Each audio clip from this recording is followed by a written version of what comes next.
en partenariat avec la SMEX et donc l'administration de douane, qui est un partenaire historique, donc qui fait beaucoup d'efforts pour se rapprocher de l'opérateur économique. Nous avons aujourd'hui avec nous M. Zakaria Asmama qui va traiter donc de l'opérateur, statut de l'opérateur agréé et ce que comporte ce statut comme avantage avec les conditions d'octroi, etc. Donc, sans plus tarder, je cède la parole à M. Zakaria qui va vous expliquer donc davantage ce statut et tous les détails qui se rapportent. La parole est à vous, M. Zakaria. Merci. Je commence par laisser la parole à M. Mohsen Abdelghani. C'est le chef de division des bases de taxation qui se charge des deux volets, volet origine et volet classement tarifaire. Merci, Zakaria. Merci, madame. Mesdames, messieurs, bonjour. Tout d'abord, au nom de l'administration des douanes et impôts directs, on vous souhaite la bienvenue et nous souhaitons que cette action de partenariat, c'est une action continue et qui vient et s'inscrit dans un cadre d'accompagnement pour accompagner les entreprises marocaines et les membres de votre association dans le cadre de leur renforcement de leurs exportations. Et dans ce cadre-là, je souhaite tout d'abord démystifier un concept. C'est qu'aujourd'hui, à travers votre introduction et certains commentaires qui existent déjà au niveau des discussions, il y a une nuance entre exportateur agréé et opérateur économique. La notion d'opérateur économique agréé, c'est un concept national qui est initié par l'administration des douanes avec des partenariats qui englobent également la DGI d'échange. Par contre, l'exportateur agréé, c'est un concept conventionnel qui figure dans le cadre de certaines conventions et accords signés par notre pays avec des partenaires. Donc, ce sont deux concepts qui sont différents. L'opérateur économique agréé, c'est un concept national, alors que l'exportateur agréé, c'est un concept qui est reconnu par des conventions et des accords qui sont signés par notre pays, qui permet à ce que l'opérateur qui est agréé, l'exportateur qui est agréé, il puisse lui-même auto-certifier. C'est l'origine des marchandises exportées, bien sûr, sous certaines conditions, et que cette autocertification, elle est reconnue dans le pays d'importation. Donc, voilà, c'est qu'aujourd'hui, on passe d'un concept dans lequel c'est l'administration qui certifie l'origine des marchandises et que, à travers cet exportateur agréé, il y a l'autocertification qui permet à l'entreprise de certifier elle-même ses marchandises. Comme vous le savez, il y a quelque chose qui est très important. On est dans l'export sur des délais qui sont très serrés et que l'administration ne cesse d'améliorer ces délais et que là, d'une manière globale, il a instauré une digitalisation de l'ensemble des circuits et des documents qui sont des déclarations au niveau de l'exportation et qu'aujourd'hui, ce délai peut être également amélioré, était amélioré également par la dématérialisation des certificats d'origine. Aujourd'hui, ce statut, il permet encore à l'entreprise de bénéficier elle-même d'une maîtrise sur la gestion de la preuve d'origine et c'est quelque chose qui va lui permettre encore d'améliorer le délai et bien sûr l'accessibilité à des marchés de ses clients. Donc, sans tarder, je laisse la parole à Zakaria, donc, qui va démarrer cette présentation et bien sûr, nous restons à votre disposition pour les exercices nécessaires. Voilà, merci. Merci à vous. Merci, c'est Maxime pour cette introduction. Donc, on va partager l'écran pour visualiser la présentation.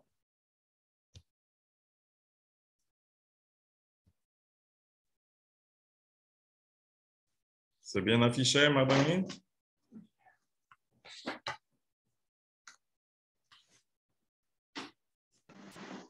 Oui, oui. Oui, c'est clair. C'est affiché, c'est bon, donc là, vous pouvez démarrer. Donc, comme a déjà introduit M. Mohsin, donc ce statut, il est prévu dans le cadre des accords signés par le Maroc, donc les accords de libre-échange et les accords d'association. Donc, ce n'est pas tous les accords qui prévoient le statut de l'exportateur agréé, mais à présent, on a 5 accords. Donc, c'est l'accord conclu avec l'Union européenne, l'accord de libre-échange conclu avec les pays de l'ALE, la Suisse, la Liechtenstein, la Norvège et l'Islande, l'accord de libre-échange avec la Turquie, l'accord d'Agadir et dernier accord signé avec le Royaume-Uni. Donc, on a 5 accords où on peut utiliser ce statut. Donc, les autres accords conclus par le Maroc ne sont pas concernés, comme le cas de l'accord avec les États-Unis, la Convention de la Ligue arabe et les autres accords.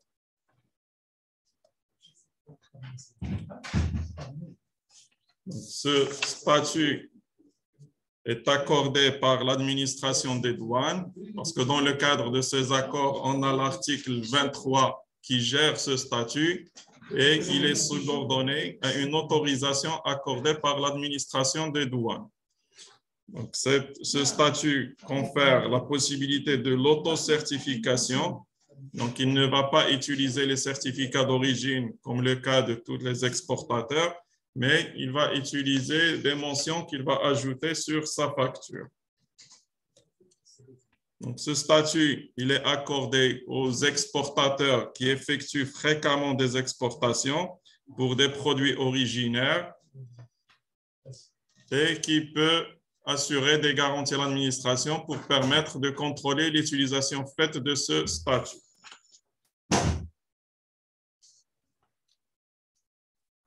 Donc, les avantages dont bénéficie l'exportateur bénéficiaire de ce statut, donc c'est une simplification du formalité de certification de l'origine. Donc, la procédure normale, c'est d'établir des certificats d'origine, les présenter à présent sur système à l'administration de douane qui va les viser et ils seront imprimés par l'opérateur. Donc, le statut, il permet de dépasser cette formalité en permettant à la société d'établir elle-même la mention sur sa facture. Donc, c'est un gain de temps pour la société, gain de frais, et ça lui permet de maîtriser les conditions de son opération commerciale. L'octroi de ce statut, donc il fait suite à une séance de travail qui est tenue avec le service des règles d'origine. Donc, lors de cette séance, donc, la société il bénéficie d'une formation en matière d'origine. Donc, ce n'est pas simplement un statut qu'on accorde, mais c'est une formation qui est appropriée à la société et aux personnes qui vont signer les déclarations sur facture. Donc, selon les dispositions prévues par l'accord, donc la mention, même si on l'appelle déclaration sur facture, il n'est pas toujours reprise sur la facture. On a des cas de sociétés qui travaillent dans le cadre d'un commerce triangulaire, donc ils peuvent exporter la marchandise et la facturation, il est établie par une autre société dans un autre pays. Donc, dans ce cas, il peut reprendre sa mention sur le bon de livraison ou bien sur tout autre document commercial qui accompagne la marchandise. Donc, même si on l'appelle déclaration sur facture, il n'est pas toujours établi sur la facture. Donc là, les accords dont nous avons présentés au début, ils reprennent une mention conventionnelle qu'il faut respecter sur la facture. Donc, c'est un texte prévu par l'accord dans toutes les versions linguistiques des pays membres de ces accords. Donc, on peut mettre la langue qu'on veut. Donc, la mention en français, vous la voyez devant vous, c'est l'exportateur des produits couverts par le présent document. Lorsque vous êtes exportateur agréé, l'administration vous accorde un numéro d'autorisation. Donc, c'est ce numéro que vous allez ajouter au niveau de la mention. Autorisation douanière numéro. Pour le cas du Maroc, c'est le modèle MA, 4 chiffres / 2 chiffres de l'année où vous avez bénéficié de l'autorisation. Déclare que, sauf indication claire du contraire, ces produits ont l'origine préférentielle. On ajoute Maroc. Donc, cette mention, il doit comporter la date et la signature. Donc, on va voir après les dispositions l'accord, qu'est-ce qu'il prévoit en matière d'établissement? Donc, il doit comporter la signature manuscrite originale de l'exportateur. Donc, cette mention, c'est ce qui va remplacer le cas des certificats heure 1. Donc, les exportateurs qui utilisent actuellement l'heure 1, donc c'est la mention qui va remplacer l'heure 1. Pour les sociétés qui exportent sous couvert d'un heure med, donc il y a une autre mention. Donc, le texte initial, c'est le même, mais on ajoute l'une des deux tirées, soit Cumulation Applied with, avec le pays avec lequel on a appliqué le cumul, soit No Cumulation Applied. Donc, c'est la même différence qu'on a entre le certificat heure 1 et le certificat heure med. Donc, la différence entre les certificats, c'est la case 7, où on ajoute Cumulation Applied with. La même chose pour les déclarations sur facture. Lorsqu'on veut utiliser une déclaration sur facture heure med, on laisse le même texte prévu et on ajoute l'une de ces mentions. Donc, les autres conditions, ils restent les mêmes.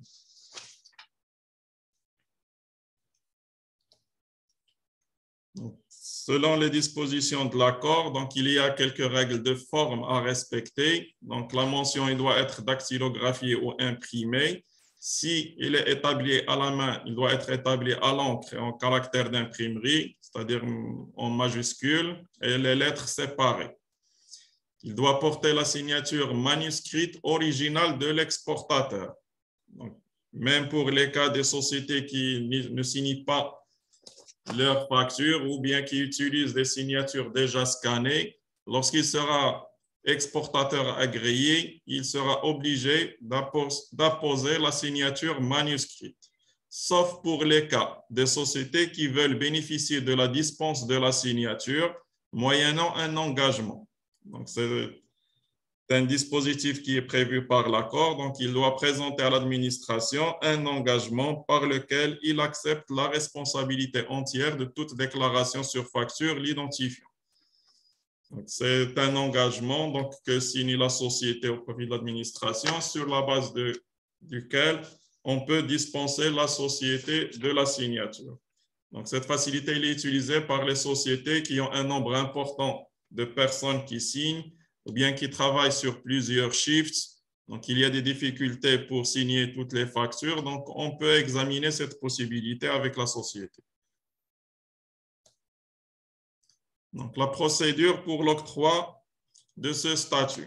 Donc, les sociétés qui sont intéressées par le statut doivent présenter une demande, donc, suivant un formulaire préétabli. Donc, vous le voyez sur l'écran. Donc, il reprend sur la première partie l'identification de la société, donc la raison sociale, les coordonnées de la société. Il reprend les produits. Pour une seule société, il peut demander le statut d'exportateur agréé pour un seul produit ou bien pour plusieurs produits.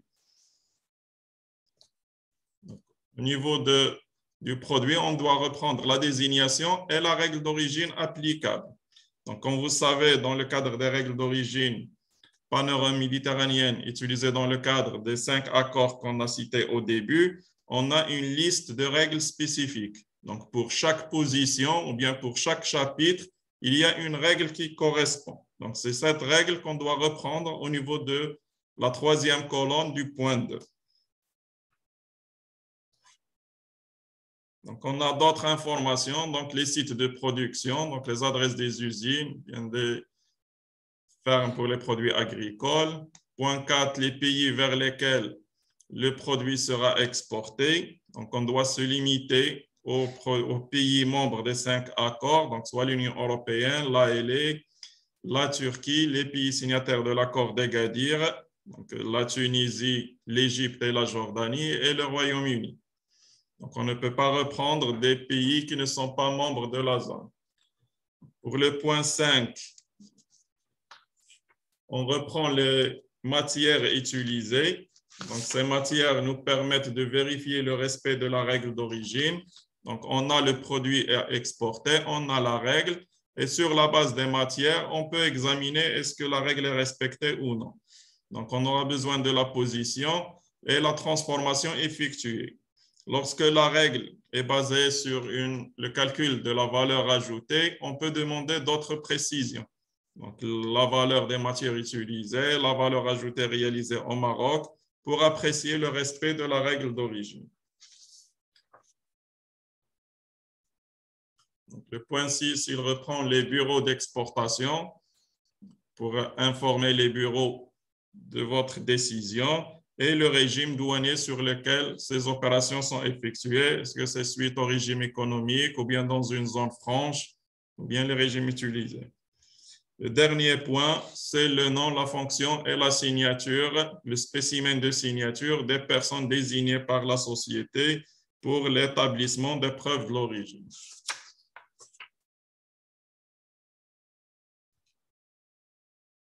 À la fin du formulaire, on a une page où il y a un engagement de la société.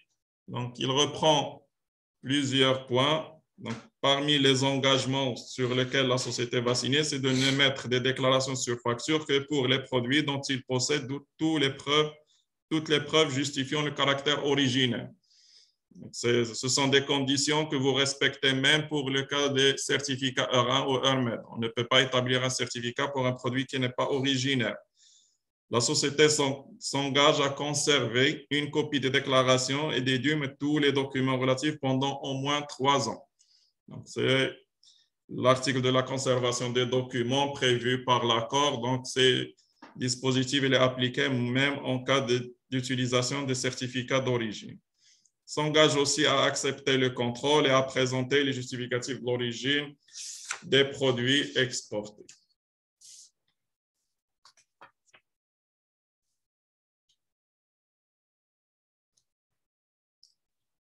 Donc, avant la procédure, il consistait à présenter d'autres documents pour les sociétés qui ne bénéficient pas du statut de l'opérateur économique agréé.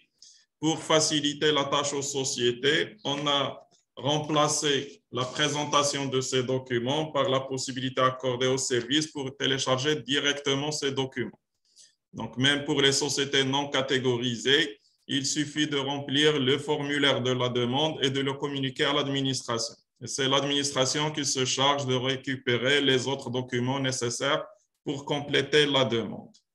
Donc, suite à l'examen de la demande, on convoque la société, donc le représentant légal et les personnes désignées pour la signature des déclarations sur facture pour une séance de travail. Donc, il peut se tenir aux locaux de l'administration comme on peut la tenir à distance via la direction régionale du ressort. Donc, pour ne pas déplacer les gens jusqu'au service central, ils peuvent se déplacer à la direction régionale la plus proche et tenir des réunions par visioconférence. Donc, ces séances sont l'occasion pour sensibiliser le représentant légal de la société sur les avantages de ce statut, les opportunités offertes par les accords. Donc, on ne se limite pas à examiner le cas de la demande de l'exportateur agréé, mais on peut apporter un peu de conseil à la société et lui présenter toutes les possibilités offertes par l'accord. Donc, c'est une occasion de bénéficier, on peut dire, d'une formation ou bien d'une séance de sensibilisation en matière de règles d'origine. Et pour les personnes qui vont signer, donc, il va passer un entretien. Donc, l'objectif de l'entretien, c'est de s'assurer que la personne sera en mesure de déterminer l'origine du produit et d'appliquer correctement les dispositions de l'accord. Parce que lorsque vous bénéficiez du statut de l'exportation, de l'exportateur agréé, donc ce sont des prérogatives de l'administration qui sont attribuées à la société. Donc, pour s'assurer que la société fera bon usage et n'apportera pas de risque à la société. Donc, si quelqu'un qui utilise ce statut et qui ne maîtrise pas les règles d'origine, donc il peut y avoir des conséquences sur la société. Donc, c'est l'objectif de ces séances, en même temps formation, sensibilisation et accompagnement de la société. Après cet entretien, donc, on établit la décision qui est notifiée à la société par messagerie et par poste, qui comporte le numéro d'autorisation qui lui a été accordé. Comme j'ai déjà dit, c'est MA 4 chiffres / l'année. Donc, pour l'année, il ne change pas. Si vous avez une autorisation délivrée en 2021, vous allez toujours utiliser le chiffre 21.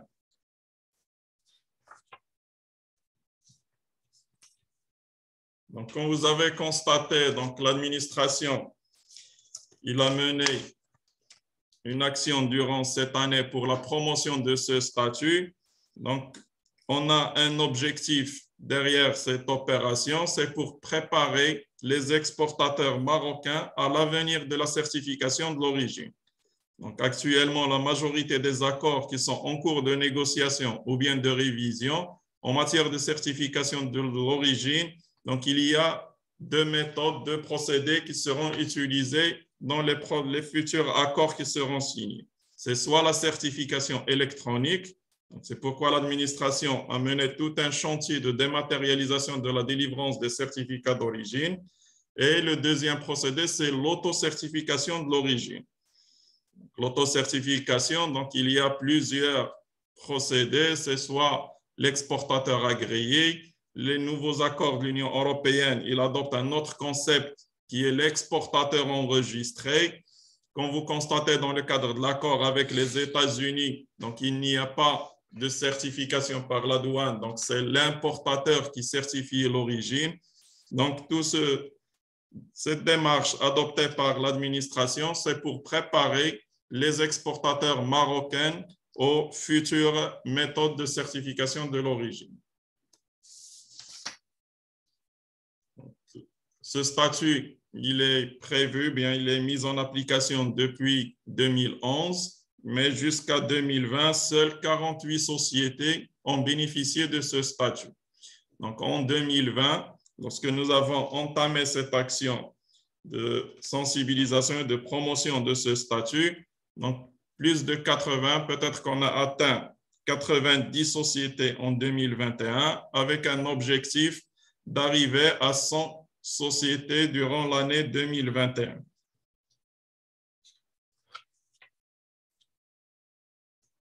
Ce que nous avons constaté en matière de secteur, c'est que le secteur agricole, surtout la région d'Agadir, c'était la première région et le premier secteur qui a bénéficié de ces autorisations. Donc, pour les produits agricoles, on a 65 sociétés suivies par le secteur textile. Donc, actuellement, on a plusieurs demandes en cours d'examen avec le secteur de l'automobile. Donc, pour arriver à toucher la majorité des secteurs exportateurs au Maroc. Donc, les principaux, c'est l'agriculture, le textile, l'aéronautique, l'automobile. Donc, on essaie de mener des actions bien précises avec ces secteurs. Donc, on ne se limite pas à la délivrance de l'autorisation, mais on a tout un programme, toute une démarche par secteur pour arriver à toucher la majorité des exportateurs et leur délivrer ce statut dans de bonnes conditions. 50% des sociétés concernent le secteur agricole. D'après l'expérience qu'on a passée au niveau de ce statut, soit durant les 10 dernières années ou bien l'année en cours, on a constaté pour les sociétés qu'il y a une méconnaissance de ce statut ou, comme a déjà précisé M. Mohsin, il y a une confusion avec le statut de l'opérateur économique agréé, qui est un statut national, alors que ce statut, c'est un statut qui découle des accords de libre-échange signés par le Maroc. Pour les sociétés avec lesquelles on a travaillé, parfois on constate qu'il y a une non-maîtrise des règles d'origine. Donc, c'est un constat qui est tout à fait normal. Pour une seule société, on peut trouver plusieurs articles qui est exporté. Pour chaque article, l'accord prévoit une règle différente. Donc, ce n'est pas une question simple à maîtriser. C'est pourquoi l'administration apporte sa contribution avec la société pour tenir même, on ne tient pas toujours une seule séance, mais peut-être plusieurs séances. Donc, ça dépend de la société, de la complexité de la règle, du nombre d'articles dont exporte la société. Donc, l'administration est disposée à accompagner la société jusqu'à ce qu'on soit sûr qu'elle a bien maîtrisé et qu'il n'aura pas de problème en cas d'autocertification. Pour certains produits qui ne répondent pas aux conditions d'origine, on peut examiner certaines possibilités offertes par l'accord pour amener la société à modifier parfois son procédé de fabrication ou bien les sources d'approvisionnement pour respecter la règle pour ces produits et accroître ses exportations et sa compétitivité. Pour promouvoir ce statut, l'administration a pris plusieurs mesures durant cette année. Donc, on a actualisé le dépliant qui est disponible sur le site de l'administration. Donc, on a supprimé les documents qui étaient demandés auparavant. Donc, on a simplifié la procédure. On a mené une action de vulgarisation auprès des représentants des associations, des sociétés, par l'animation des séminaires. Donc, c'est le cas du séminaire d'aujourd'hui. Et par l'accompagnement des sociétés, donc avant l'évaluation, pour vérifier et s'assurer de sa compréhension. Donc, l'accompagnement, il reste même après pour les sociétés qui ont déjà bénéficié de ce statut. Donc, il reste en contact avec le service pour l'établissement des premières déclarations sur facture et la réalisation des premières opérations. Donc, le contact, il est permanent. Donc, les sociétés qui ont déjà bénéficié, donc, ils ont déjà fait l'expérience avec le service. Je vous remercie pour votre attention. Je laisse la parole à M. Maxime. Merci, Zakaria, pour ces précisions. Donc, la présentation s'est articulée sur un ensemble d'axes. Particulièrement, c'est la présentation du concept et les accords qui prévoient ce statut d'exportateur agréé. Il y a un deuxième axe qui est les avantages qu'on peut tirer, que les sociétés peuvent tirer de ce statut.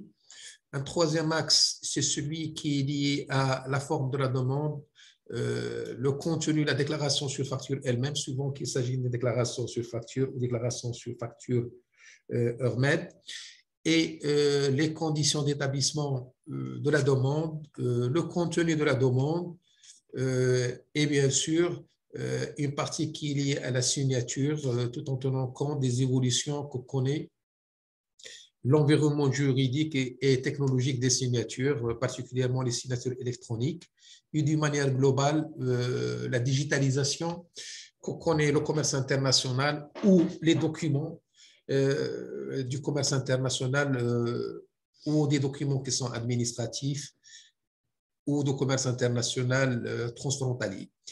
Il y a également un axe qui a été dédié au déroulement de l'entretien. L'objectif de l'entretien est l'accompagnement durant cet entretien et cet accompagnement qui persiste même après, je dirais, l'octroi du statut pour les premières opérations ou en cas, je dirais, de difficulté qui est soulevée, donc nous restons bien sûr à la disposition des exportateurs agréés pour pouvoir mener à bien cette action jusqu'à qu'ils puissent s'approprier ce concept et enfin les chiffres. Et donc, dans ces chiffres-là, on constate qu'aujourd'hui, malheureusement, il n'y a pas beaucoup d'exportateurs agréés. Et c'est Zakaria, il a explicité un ensemble je dirais, de contraintes qui ont été relevées, notamment la méconnaissance de ce statut ou la confusion avec celui de l'opérateur économique agréé. Et je souhaite également souligner quelque chose. C'est qu'aujourd'hui, ce statut, c'est également une image de marque. C'est une image de l'autorité d'une entreprise marocaine. Quand il sera investi de cette possibilité de certifier elle-même ses produits, c'est un label, je dirais, de reconnaissance qui est très important pour une entreprise exportatrice. Il y a également quelque chose qui est important, c'est que durant cette phase de préparation, il est très important que la société marocaine puisse entreprendre une action de communication auprès de ses clients pour les informer de ce changement qu'aujourd'hui, au lieu d'avoir des certificats d'origine, et qu'il va passer à la mention, à la déclaration sur facture de statut d'exportateur agréé. Comme ça, quand cette action, ce changement n'induit pas des difficultés pour les premières opérations. Et je recommande que les entreprises puissent recommander également à leurs clients, particulièrement ceux qui réalisent beaucoup d'exportations ou des exportations très fréquentes, que le client se rapproche également du bureau douanier pour m'expliciter que l'exportateur marocain, il va passer qui va passer à un statut d'exportateur agréé et comme ça, les premières opérations n'induisent pas, je dirais, pas de changement dans le flux par le passage en douane. Voilà, c'est cette présentation qui permet de dresser un espace de discussion et des entretiens et le restant à votre disposition. Et je tiens enfin à noter qu'aujourd'hui, il y a une simplification qui a été faite et portée sur l'ensemble des documents. Aujourd'hui, il y avait l'alias fiscal et beaucoup de documents à produire. Aujourd'hui, ces documents, on a accès directement aux bases de données pour faire les vérifications nécessaires et qu'aujourd'hui, c'est tellement simplifié pour l'entreprise. Il suffit d'introduire une demande et mener l'entretien pour qu'il puisse avoir ce statut. Voilà. Merci.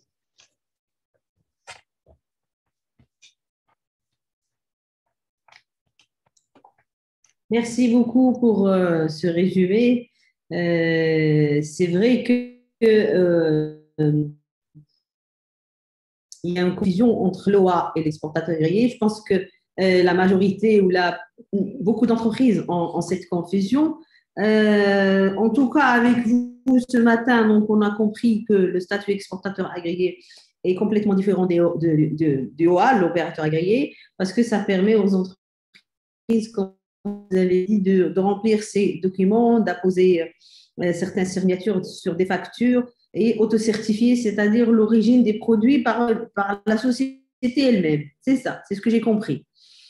Donc, à mon avis, c'est une facilitation que les entreprises doivent saisir parce que donc, ça leur évite donc, beaucoup de procédures et de tracasseries. Voilà. Donc, la question, est-ce qu'il faut toujours être un opérateur économique agréé pour avoir le statut exportateur agréé ou là, l'une n'est pas conditionnée par l'autre? Je pense que c'est Zakaria, il a mis l'accent durant la présentation qu'aujourd'hui, toute société peut demander qu'il réalise fréquemment des opérations. Il peut demander le statut d'exportateur agréé, indépendamment qu'il soit opérateur économique agréé ou non. Voilà. D'accord. Donc voilà, donc nos exportateurs ont cette opportunité donc, de demander ce statut sans qu'il soit OA donc, et bénéficier donc, de tous les avantages qu'offre ce statut. Donc, pour les gens qui sont connectés, si vous avez des questions, donc n'hésitez pas à lever la main ou poser vos questions à travers le chat, donc, afin que Zakaria réponde. Donc, on a une main qui se lève.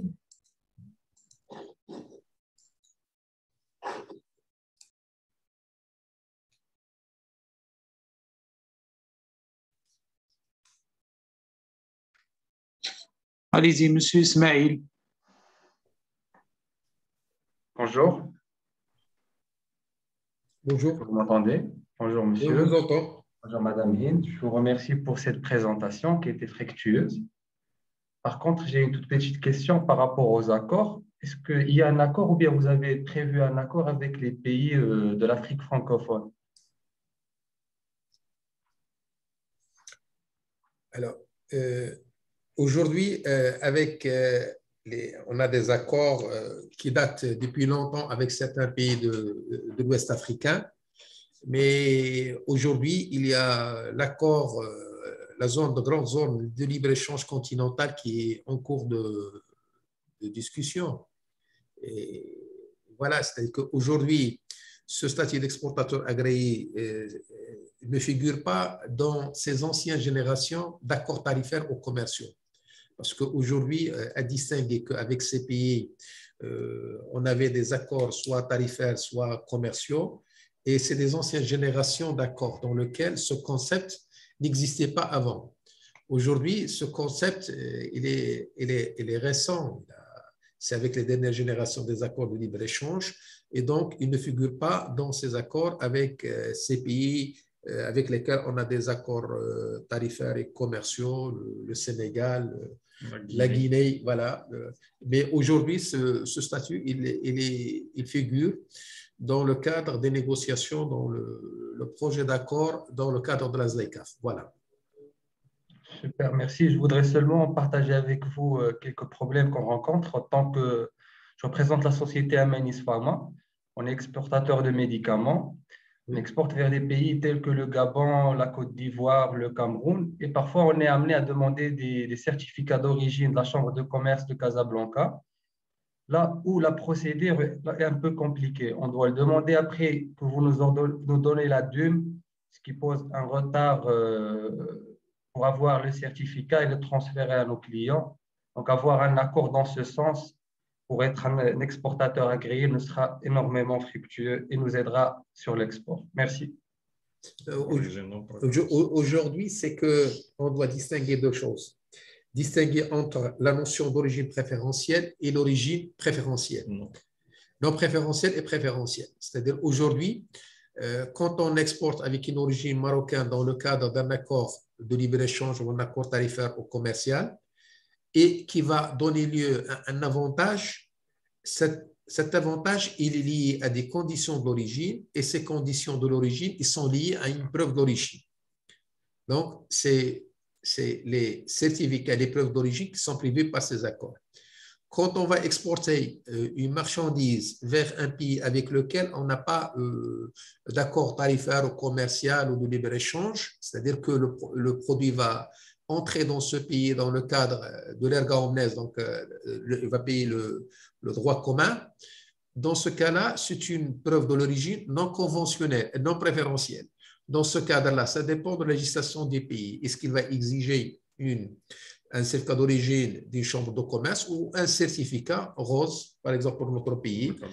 C'est dans le cadre, c'est un certificat rose qui atteste l'origine marocaine non préférentielle qui est délivré par l'administration des douanes. Voilà. Et qu'on est en train de dématérialiser également. C'est clair, merci. Je vous en prie.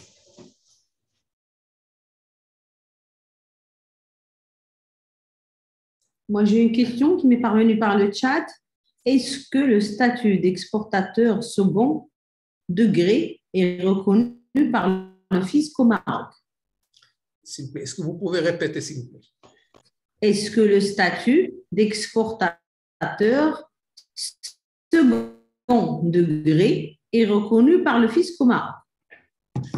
Je pense que cette question, c'est qu'aujourd'hui, il y a la confusion. Voilà. C'est entre l'opérateur économique agréé, dans lequel on peut être catégorisé. Il y a une catégorisation commune, par exemple, douane, DGI ou office d'échange, et l'exportateur agréé, qui c'est un concept qui est lié purement à la certification de l'origine pour à l'exportation. Ce sont deux concepts qui sont différents. L'opérateur économique, comme j'ai souligné au départ, c'est un concept national qui offre tout un package de facilités, soit par l'administration des douanes ou qu'il y a une catégorisation également de la DGI qui offre certaines facilités ou des échanges. Mais aujourd'hui, ce concept, il est distinct. Ça veut dire qu'il ne couvre qu'un volet douanier qui est très précis, c'est l'origine, la certification de l'origine. Donc, il ne peut pas avoir, il n'y a pas de lien avec le fisc. Quand j'ai dit le fisc, je crois qu'il est fait allusion à la Direction générale des impôts. Voilà, c'est ça. Mais aujourd'hui, c'est un concept qui est purement douanier, qui est purement lié à une partie qui est la certification de l'origine à l'exportation. Voilà. J'ai une autre question sur le chat. Quels sont les avantages fiscaux apportés par ce statut d'exportateur agréé aux sociétés? Non, mais il n'y a pas un avantage fiscal national. L'avantage qu'il y a, c'est que vous aurez une maîtrise sur la certification. Ça veut dire, on va schématiser les choses d'une manière très simple. On va simuler la chose comme ça, on va démystifier ce concept. Supposons qu'une société qui opère, par exemple, dans un secteur d'activité, il sera amené à réaliser 200 ou 300, 400 exportations par semaine ou 500 exportations par semaine.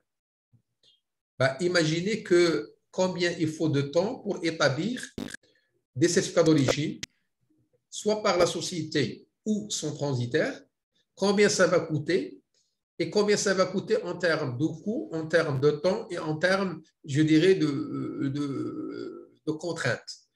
Supposons que cette société il a le statut d'exportateur agréé.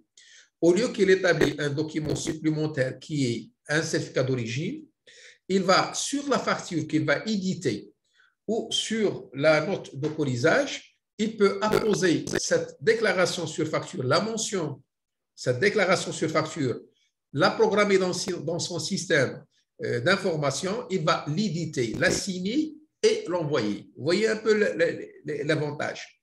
Et qu'aujourd'hui, quand il va éditer la déclaration sur facture, par exemple sur la facture ou sur le colisage, c'est qu'à l'expédition, il se fera partie des plis cartables.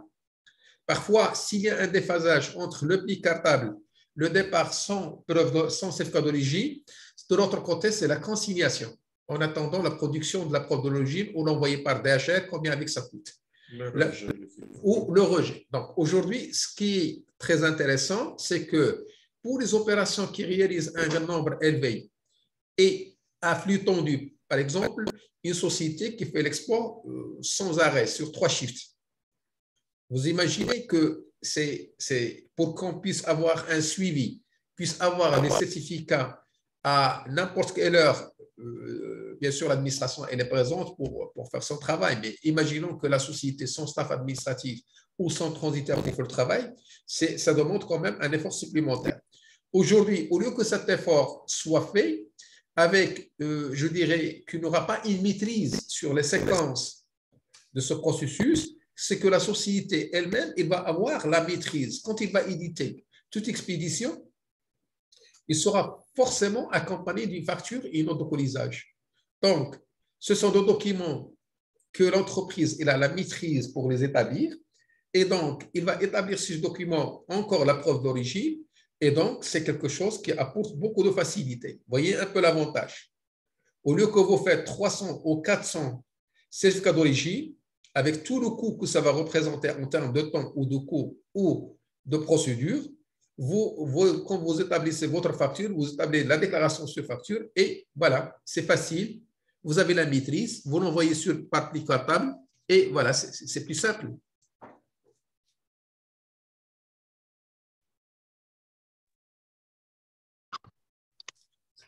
Juste une précision pour compléter ce que vient de dire M. Mohsin. Donc, les méthodes de certification de l'origine, ça reflète le niveau de développement des pays qui font partie de l'accord. Donc, si on prend par exemple les accords signés en Afrique, ils utilisent toujours les certificats d'origine visés par la douane parce que les sociétés ne sont pas en mesure d'auto-certifier l'origine, de maîtriser les règles d'origine. Donc, les accords entre des pays développés ou bien des pays en développement, ils peuvent introduire ce concept d'autocertification. Donc, c'est le premier niveau, c'est l'exportateur agréé. Donc, on choisit certaines sociétés qui peuvent s'attribuer ce métier de règle d'origine, de certification de l'origine. Les derniers accords signés entre, par exemple, l'Union européenne et le Japon, entre l'Union européenne et le Canada, il n'y a même pas de principe d'exportateur agréé, mais ce sont tous les exportateurs qui peuvent attester l'origine eux-mêmes. Donc, les méthodes de certification de l'origine, ils reflètent le niveau de développement des sociétés exportatrices. Donc, pour le cas du Maroc, on peut passer à une nouvelle étape pour notre pays, c'est de permettre aux sociétés d'auto-certifier l'origine pour arriver un jour à d'autres statuts plus avantageux comme l'exportateur enregistré et comme ça, les sociétés auront plus de facilité et de maîtrise de leurs procédés. Merci, madame.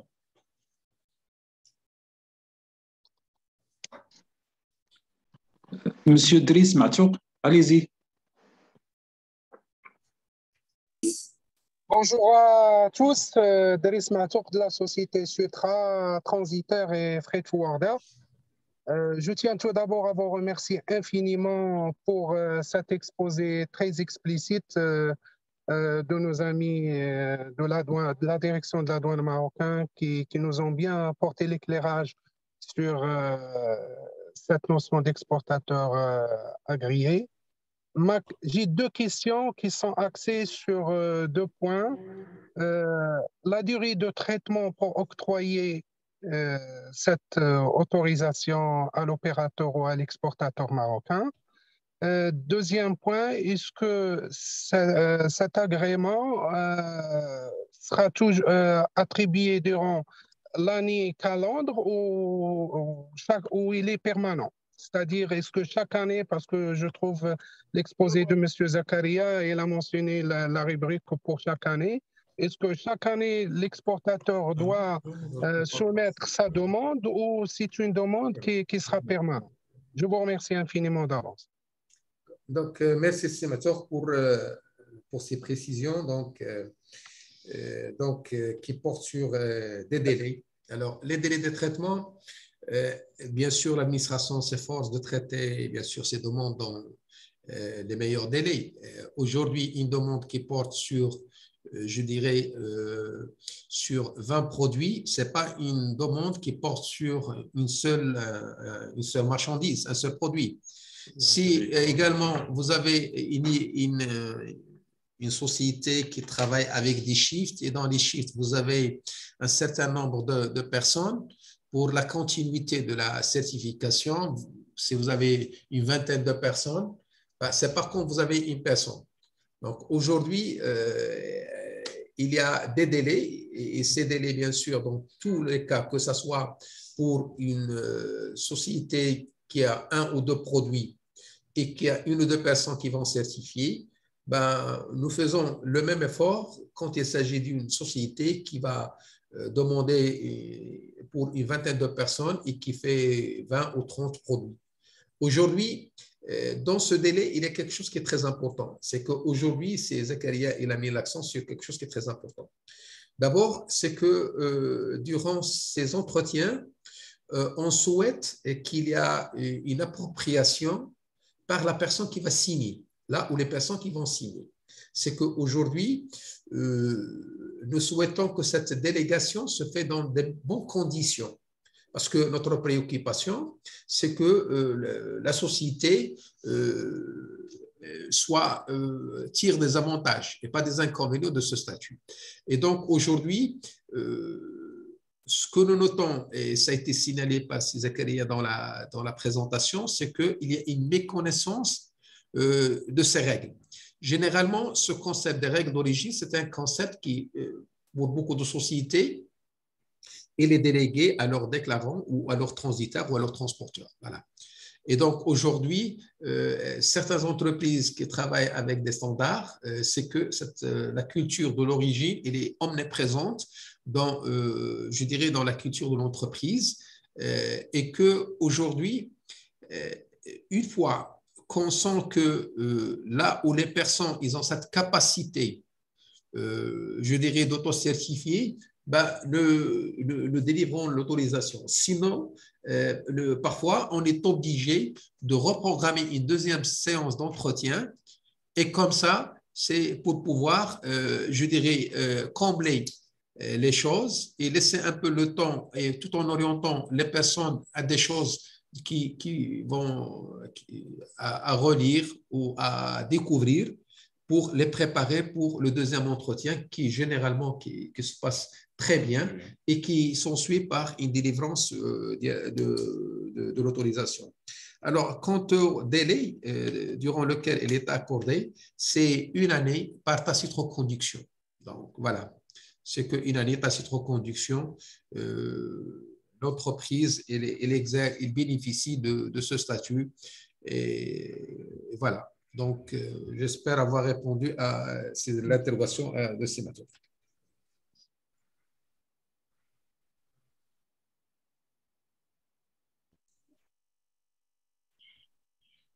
J'ai une autre question sur le chat. à partir de quel nombre d'opérations d'export doit-on devenir un exportateur agréé? Je crois que ça fait partie de la réponse que vous avez effectuée pour ces méthodes, non? C'est-à-dire qu'aujourd'hui, cette notion, si je prends par exemple une société qui fait sporadiquement une exportation, 1 ou 2 fois par mois, vous voyez, ce n'est pas quelque chose qui est très fréquent, mais quand vous avez une société, parce que dans le statut, dans la disposition conventionnelle, il est cité que fréquemment, voilà, c'est utilisé le mot fréquemment, je vous donne lecture des dispositifs, les autorités douanières de l'État d'exportation peuvent autoriser tout exportateur, c'est après de nommer exportateur agréé, effectuant fréquemment des exportations de produits couverts par l'accord offrant à la satisfaction des autorités douanières, etc. C'est-à-dire qu'aujourd'hui, il y a une notion de fréquence. Aujourd'hui, cette notion de fréquence est une notion économique. Ça varie d'un pays à l'autre, ça dépend de son commerce, ça dépend de ses flux. D'accord? Mais aujourd'hui, pour vous répondre quel est le nombre exact, ça dépend quel est le secteur d'activité, quelle est, je dirais, la structure des exportations annuelles, parce que parfois il y a une saisonnalité dans les exportations. Et donc, nous analysons cette situation à travers l'historique des exportations de l'entreprise. Voilà.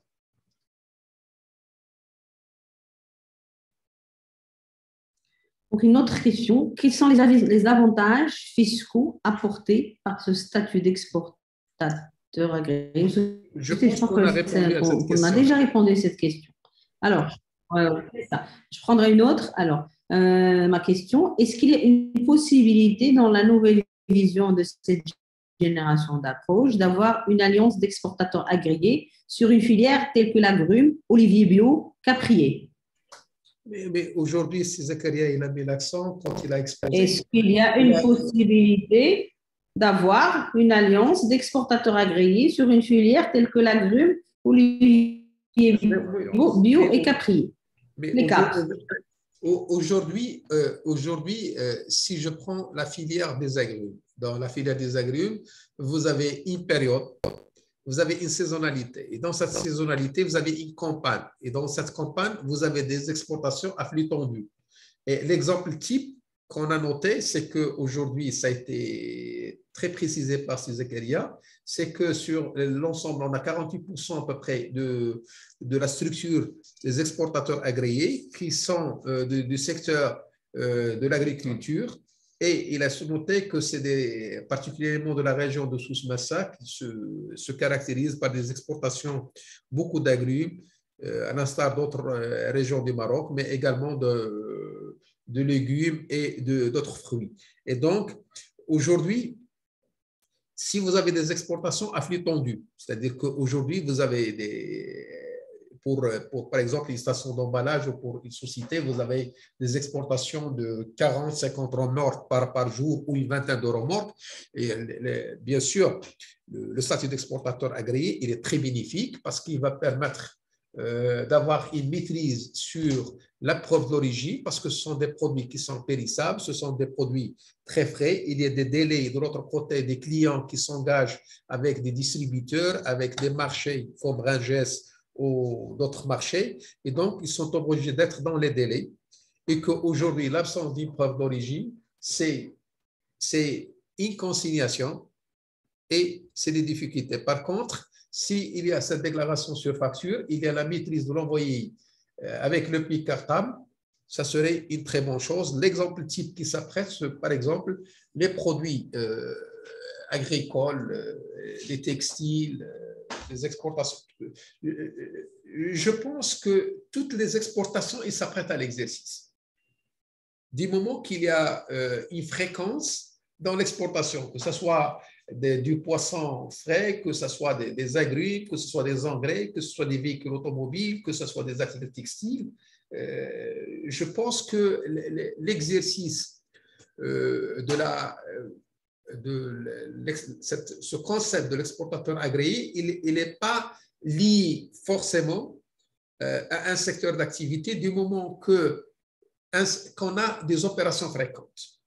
Mais si vous voulez bien, c'est qu'aujourd'hui, le recours à ce statut, il est davantage observé dans ces filières agricoles, et ça a été cité dans la présentation qui a été déroulée par Sizekeli. Juste une précision, puisque les exemples donnés concernent le secteur agricole. Donc, la démarche qu'on a adoptée cette année, c'est qu'on se base sur les statistiques des nombres des certificats délivrés. Donc, à présent, je crois la majorité ou bien la totalité des grandes sociétés exportatrices de produits agricoles ont déjà bénéficié de ce statut. Donc, lorsqu'on consulte les statistiques du nombre de certificats délivrés par les services douaniers, donc au début, le top 50 était des sociétés du secteur agricole. Donc, à présent, il n'y a pas beaucoup de sociétés qui exportent des produits agricoles. Donc, on peut dire que le top 10 ou bien le top 20, il concerne surtout le secteur de l'automobile et du textile. Mais pour les produits agricoles, les grands exportateurs ont déjà bénéficié de ce statut.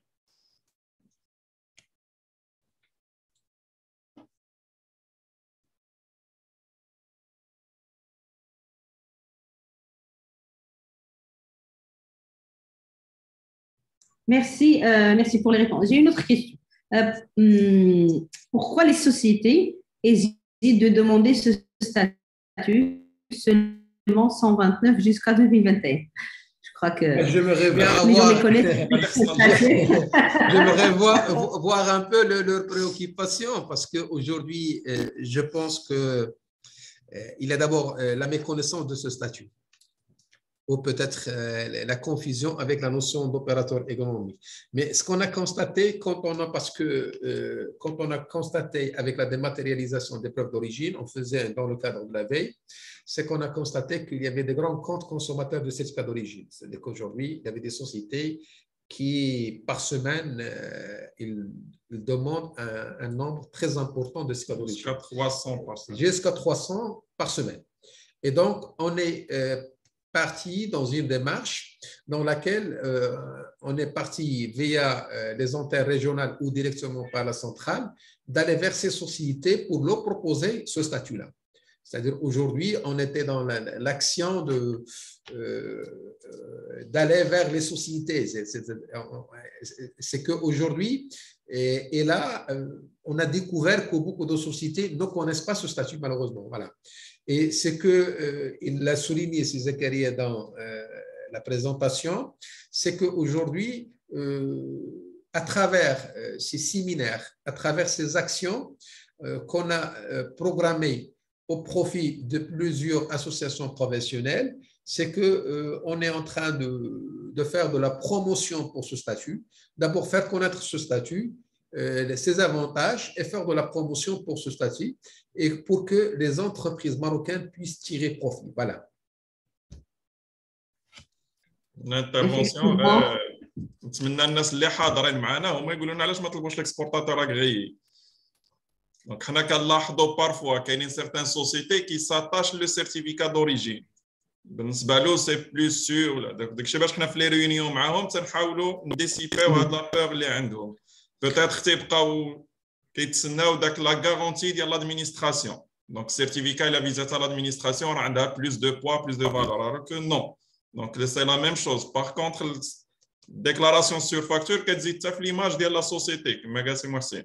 دونك غير لا سوسيتي ما يبقاش عندهم داك التخوف، لا الا مشيت خديت سيرتيفيكا دوريجين راه عندها بلوس دو فالور ولا ان gage de sécurité pour la société. Non. Donc l'exportateur agréé, surtout كيستافد من واحد لا فورماسيون, il maîtrise plus les règles d'origine ديالو. Si vous permettez, on fera la chose suivante. Sur les 40 participants, et qui nous indiquent que ceux qui connaissent, ceux qui ne connaissent pas ce statut. Et vous pouvez avoir une idée. C'est-à-dire aujourd'hui sur le chat, s'ils peuvent préciser s'ils connaissent ou non, ou pourquoi, de leur avis, est-ce qu'ils connaissent ou non, ça va vous dénoter que, ou pourquoi la chose. On pose la question, pourquoi? Parce que nous souhaitons également, dans ce processus d'information, c'est que s'il y a des préoccupations, si une société, dans les participants qui sont avec nous, s'il a des préoccupations particulières qui président à l'absence de demande de ce statut, nous souhaitons qu'il la partage avec nous pour la dissiper. Parce que sur un plan juridique, un certificat d'origine, une déclaration sur facture, ils ont la même valeur juridique. Vous faites une déclaration sur facture, vous êtes exportateur agréé et votre produit il est originaire, c'est la même chose que si vous demandez un certificat prévu par l'accord. C'est la même chose. La différence, c'est que dans le premier cas, vous allez éliminer un ensemble d'étapes et de coûts. Et dans le deuxième, vous avez des étapes et du coûts à supporter. Voilà, c'est ça la différence.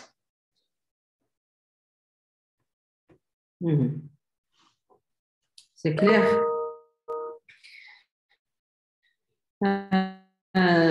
C'est clair. Je pense que donc je confirme merci Maxime, que nos amis de la douane ils nous ont approchés pour organiser beaucoup de webinaires au profit des membres, justement pour expliquer plusieurs thématiques, notamment aujourd'hui ce statut agréé qui pose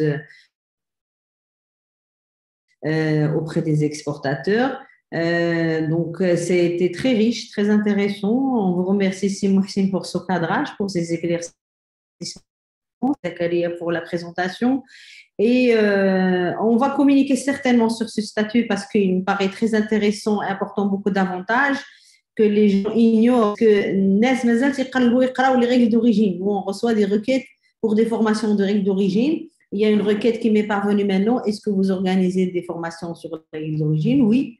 Dernièrement, on a fait 2 formations sur les règles d'origine. Mais ce que j'ai écouté aujourd'hui de chez Mohsin sur ce statut, je pense qu'il faut s'orienter vers ce statut au lieu d'aller chercher des règles d'origine pour minimiser les coûts. On va certainement communiquer auprès de nos adhérents en faisant un petit résumé de ce webinaire ou un communiqué de presse ensemble pour un petit peu expliquer davantage ce statut, ce qu'il rapporte, parce que je pense beaucoup de gens le méconnaissent. Donc, merci beaucoup. Et on se donne rendez-vous. Je vous remercie. Je tiens, si vous le permettez, il y a 2 choses. Je vous pose une question sans indiscrétion. À la SMEC, c'est combien de membres? Nous, on est des membres directs et membres indirects. Donc, si je fais la totalité des membres directs, je m'attendais qu'on aura plus de participants.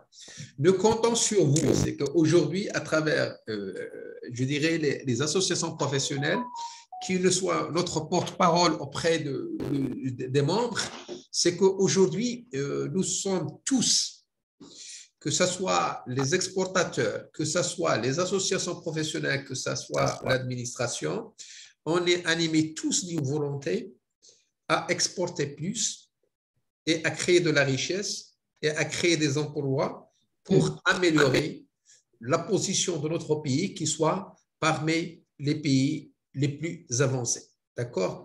Donc, aujourd'hui, nous comptons sur vous pour mener une action auprès de vos membres. Oui. Et en même temps, on est disposé, s'il le faut, animer des séminaires particuliers par branche d'activité, qu'on fait un peu des séminaires personnalisés par rapport à certaines branches d'activité. Comme ça, on est disposé à le faire. L'essentiel pour nous, d'un point de vue de l'administration, c'est que cet partenariat, on veut la faire pousser. Au-delà de ce statut d'exportateur agréé, on souhaite également accompagner les entreprises pour mieux exporter et à mieux utiliser le concept de l'origine pour pouvoir tirer profit. Parce que sécuriser. Parce que Zakaria, il a souligné également, et j'espère que ça a été bien noté, c'est que parfois dans les entretiens, on voit qu'il y a toujours un espace d'amélioration. On a constaté que des produits, pour certains produits, ne sont pas exportés dans le cadre préférentiel. Et quand on a commencé à poser des questions, il y avait de simples ajustements dans l'approvisionnement ou dans certains process de fabrication, et le produit, il est éligible, il devient éligible au traitement préférentiel. Et vous imaginez quel est le gain pour la société. Aujourd'hui, cette première étape, c'est l'étape de l'exportateur agréé, mais nous souhaitons que ce soit la première étape pour aller vers une phase d'accompagnement plus solide sur les parties origines et plus particulièrement qui soit personnalisé par rapport à des secteurs d'activité. Voilà, madame. Voilà notre offre. Certainement, certainement, on va revenir vers vous. Donc, en réponse à votre question, on a une quarantaine de participants donc, qui ont manifesté l'intérêt. On a eu beaucoup d'inscrits, plus que ça. Mais je pense que les gens, peut-être qu'ils ont confondu avec l'OA parce qu'on vient de faire l'OA avec Simoqati. Peut-être que les gens, quand ils voient exportateur agréé, ils confondent avec quoi? Ils nous disent « Ah, moi, j'ai assisté à l'OA, donc ce n'est pas la peine que je vienne à l'exportateur agréé. » Donc, c'est de là voilà, que vient la confusion, certainement. Mais on peut organiser davantage d'autres actions, mais on va communiquer dessus d'ailleurs. Inch'Allah. Pour bien expliquer ce statut. Okay. Très bien. Merci beaucoup et à la prochaine. Merci à vous, madame. Merci à tous les participants et participantes. Merci. Merci. Merci. Au revoir. Merci.